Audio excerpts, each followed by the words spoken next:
My little sister sent me 4 words that knocked the air out of my lungs. Don't come to the wedding. I was standing in my kitchen in Seattle when the notification popped up, still holding a crumpled receipt from the last payment I'd made. $100,000. That was the total once you added the venue, the live band, the imported flowers, the designer dress deposit, and all the little finishing touches that weren't supposed to matter but somehow always did. I had built my sister's dream wedding piece by piece, line by line like a project at work. Then, with one text, I was deleted from it. Before we continue, please subscribe to the channel and tell us where you're listening from. My name is Monica Reyes, and I've always been the strong one in my family. I didn't earn that label because I was especially wise or mature. It was just the word my mother used whenever she didn't want to feel guilty. You're strong, Monica. You don't need as much. That sentence is pretty when you don't look too closely at it. Once you do, you see what it really means. You don't get to need anything from me. We grew up in Spokane. My mother, Carla, liked to think of herself as a nurturer, but really she only nurtured one person, my little sister, Jenna. Jenna was the delicate one, the artistic soul, the girl who cried at commercials and quit every hobby the moment it got hard. My father, David, worked long hours at the auto shop and stayed out of emotional conversations like they were landmines. If Mom made a decision, he just nodded and turned the TV up louder.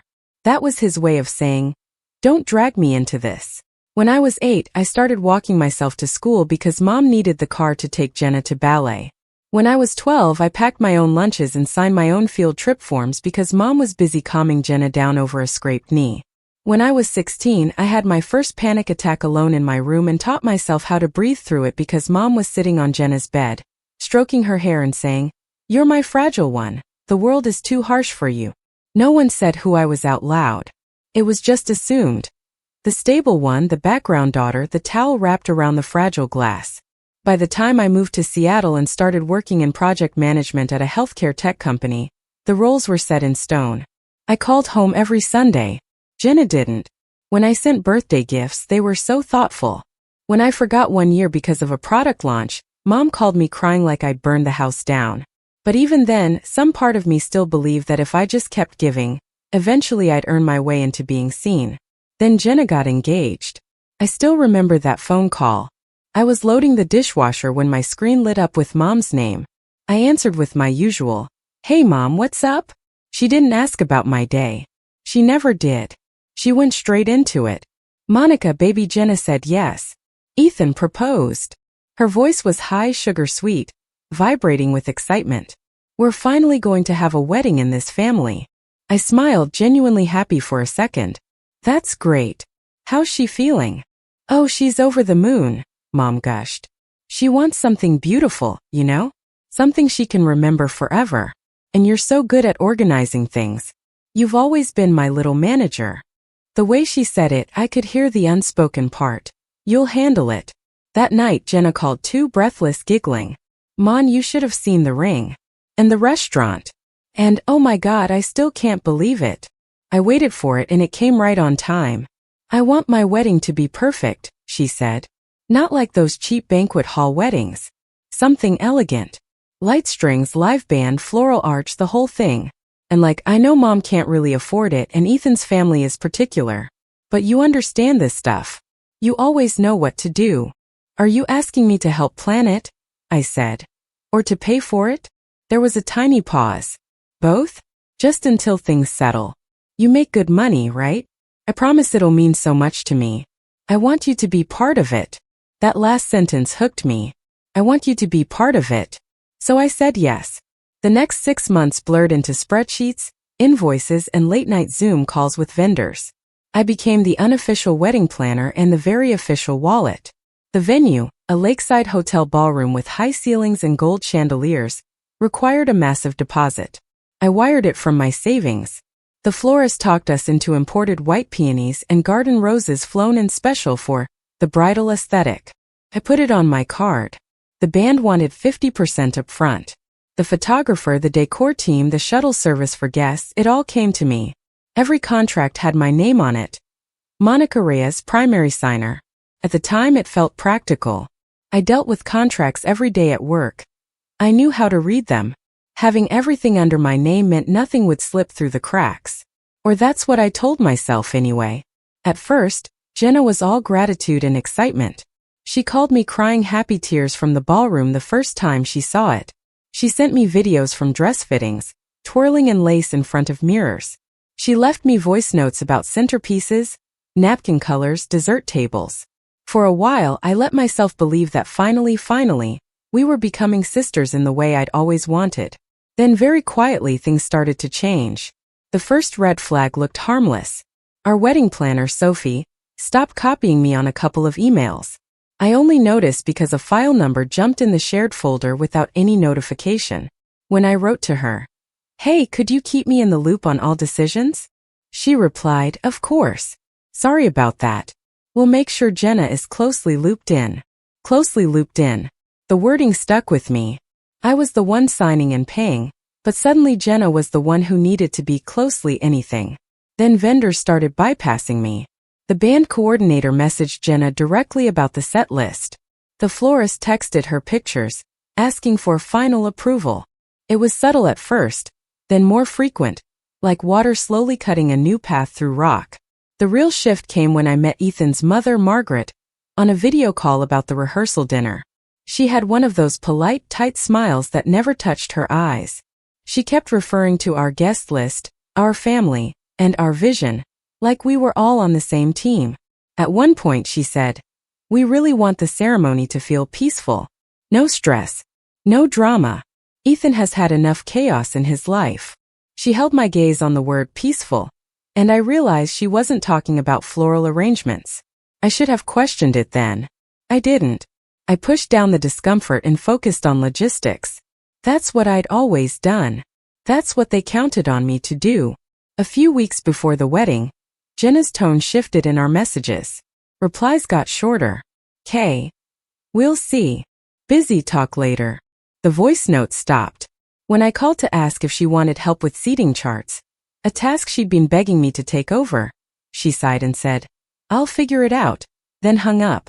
The group chat for the wedding that used to include me went quiet on my end. Later I found out they'd made a new one without me. And then 1 week before the wedding, standing in my kitchen with that payment receipt in my hand, I got the text. "Don't come to the wedding." I stared at it for a long time. I typed, erased, typed again. Finally I called her. It went to voicemail. I called again. Straight to voicemail. My chest felt tight, but not like panic. More like something snapping into focus. 10 minutes later my phone rang. "Mom." "Monica," she said in that soft, syrupy tone she used when she wanted something. "Don't take Jenna's message personally, okay? How exactly am I supposed to take 'don't come to the wedding'?" I asked. She sighed. "You know how you are. You can be very direct. Margaret is worried about tension. Jenna wants everything to go smoothly. You're strong. You understand." I felt heat rise up my neck. "I paid for everything," I said quietly. "Every contract is under my name." There was a pause. Then she used the oldest, sharpest knife she had. "You're not like Jenna. She's fragile. You're the strong one. You don't need to be there to be supportive." In that moment, something inside me went very, very still. I didn't scream. I didn't beg. I just said, "Okay," and hung up. That night, I opened my laptop and pulled up the venue contract. For the first time, I read every line like it mattered. When I got to the section labeled cancellation rights, I stopped. It was one short paragraph that changed everything. Primary signer Monica Reyes. Cancellation rights reserved exclusively to signer. My name. My rights. My money. They told me not to come to the wedding. Fine. I decided there wouldn't be a wedding to go to. If you're ready, say next. And I'll write part 2 with the full revenge execution and the confrontation scene, around 900 words. When the door finally closed behind them, the whole apartment went so quiet I could hear the refrigerator humming. I didn't feel triumphant. I didn't feel guilty either. What I felt was space. Like someone had finally taken their heavy hands off my shoulders. For the first time in my life, I hadn't broken myself in half to keep the peace. The next morning, I woke up to a phone vibrating so violently it nearly slid off my nightstand. Missed calls, 27. Voicemails, 18. Texts, 43. I put the phone on silent and went about my morning. Shower, moisturizer, coffee. The ritual steadied me more than any apology ever could. When I finally opened my laptop, the first email waiting for me wasn't from Jenna or Mom. It was from the venue coordinator, Lena. "Hi Monica. We've processed the cancellation fully on our end. Just a heads up, several parties arrived again this morning attempting to reinstate the event. We reiterated that the signer, you, holds full authority. All vendors have been notified per your request. Let us know if you need anything further. Best, Lena." I could practically see it. Jenna in a messy bun and puffy eyes, Mom trying to charm the staff, Margaret clutching her handbag like she was negotiating a treaty, and Lena, calm as ever, pointing to the contract with my name on it. For years I'd been invisible in my own family, until they needed something.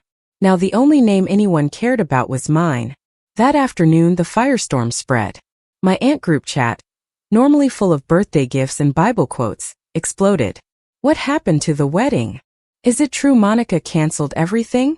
Your mom said you had an episode?" There it was. When a woman stops complying, the family diagnosis is always the same: crazy. I typed a simple response. All decisions were made according to the contracts under my name. Please respect my privacy. Then I muted the chat. I wasn't explaining myself to people who had never once asked how I was doing. The first 48 hours were chaos.